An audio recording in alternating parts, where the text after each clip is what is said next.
Hazra stories में आपको खुश आमदीद। नाजरीन, ये हमारे चैनल पर चलने वाली दूसरी सच्ची कहानी है। अगर आप सच्ची कहानियाँ सुनने का शौक़ रखते हैं तो हमारे चैनल को सब्सक्राइब लाजमी करें। रात बहुत ठंडी थी। हवा वीरान गलियों में ऐसे चल रही थी जैसे किसी पुरानी कहानी का मातम कर रही हूँ।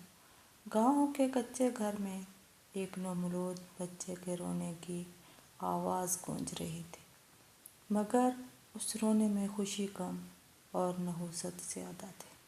अरे, ये तो काला है, ये बदसूरत है। पैदा होते ही माँ को खा गया। औरतें सरगोशियाँ गा रही थी, क्योंकि उसके पैदा होते ही उसकी माँ इस दुनिया से चली गई थी। और बाप को तो जैसे एहसास भी नहीं था कि उसकी कोई औलाद भी है। दूसरी शादी करते हुए उसने बीवी के 40वें का भी इंतज़ार करना मुनासिब न समझा। वो बच्चा अब इस दुनिया में अकेला था, लेकिन अल्लाह ताला होता है ना, वो जो अंधेरों में चिराग जलाता है। वो चिराग उसकी खाला थी। खाला ने पहली बार उसे गोद में लिया तो लोगों ने तरस भरी नज़रों से कहा, बाजी, ये बच्चा तो बड़ा बदनसीब है। खाला माथे पर बोसा देते हुए बोले, अरे नहीं, ये बड़ा ही खुश नसीब है। अल्लाह ताला की हर तख्लीक हसीन होती है। लोग मजाक उड़ाते, मगर खाला को तो वो बदसूरत लगता ही नहीं। वक़्त गुज़रता गया। लोगों के दिलों में उसके लिए नफ़रत बढ़ती गई, मगर खाला के दिल में उसके लिए मोहब्बत बढ़ती गई। कभी जब वो लोगों की बातों से उदास होता तो खाला उसके बालों में हाथ फेर कर कहती, लोगों के दिल काले हों तो उनको हर खूबसूरत चीज़ बुरी लगती है। और वो मुस्करा देता। उसका नाम बिलाल था। बिलाल के लिए दुनिया में कोई जन्नत थी तो वो उसकी खाला थी। खाला की बड़ी बेटी नरम मिजाज खूबसूरत थी। खाला ने लोगों को हैरान करते हुए अपनी बेटी की शादी बिलाल से कर दी। गांव के लोग तो जैसे हैरान थे कि शायद खाला पागल हो गई है। खाला मुस्करा देती और कहती, ये लोग पागल हो गए हैं जो मेरे बेटे को काला कहते हैं। बिलाल एक खूबसूरत इंसान था। वो अपनी बीवी का बहुत ख्याल रखता। फिर अल्लाह ताला ने उसको नवाजना शुरू किया। उसको 3 बेटे दिए। कारोबार में बड़ी बरकत हो गई।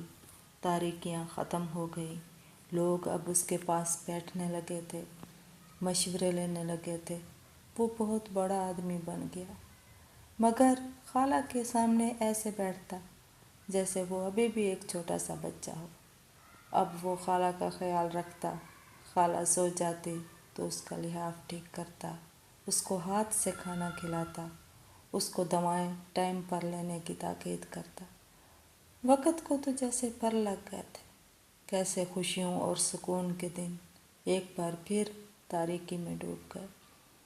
खाला ऐसी बीमार हुई कि कोई दुआ और कोई दवा असर नहीं कर रही थी, मगर कुछ जुदाइयाँ लोहे महफूज में लिख दी जाती हैं।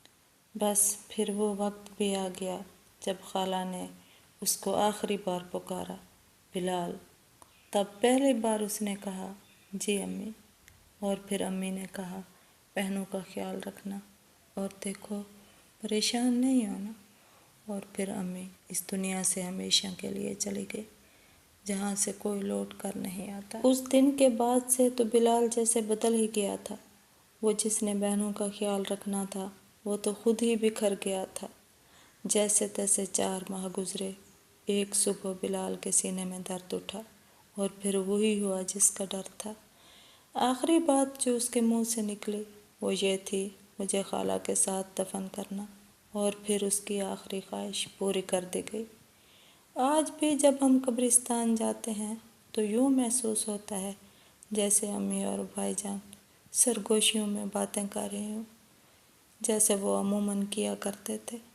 या अल्लाह, उन दोनों की कब्रों को जन्नत का बाग बना। आमीन।